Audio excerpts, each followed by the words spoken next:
புதுச்சேரியில் தினமலர் நடத்திய கோலப் போட்டியில் ஆயிரக்கணக்கான மகளிர் ஆர்வமுடன் பங்கேற்றனர்.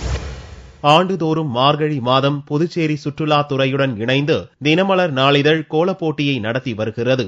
இந்த ஆண்டுக்கான கோலப் போட்டி கடற்கரை சாலையில் ஞாயிறன்று காலை 6 மணி முதல் 8 மணி வரை நடந்தது. மார்கழி பனிப்பொழிவை பொருட்படுத்தாமல் ஆயிரக்கணக்கான மகளிர் இப்போட்டியில் பங்கேற்றனர். ரங்கோலி, டிசைன், புள்ளி கோலம் என்று 3 பிரிவுகளில் நடந்த கோலப் போட்டியில் ரங்கோலி பிரிவில் விழுப்புரம் சுமதி கோபால் முதலிடம் பெற்றார். ரங்கோலி கோலத்துல கலந்துக்கிட்டேன், ஃபர்ஸ்ட் பிரைஸ் வாங்கியிருக்கேன். ரொம்ப சந்தோஷமா இருக்கு எனக்கு.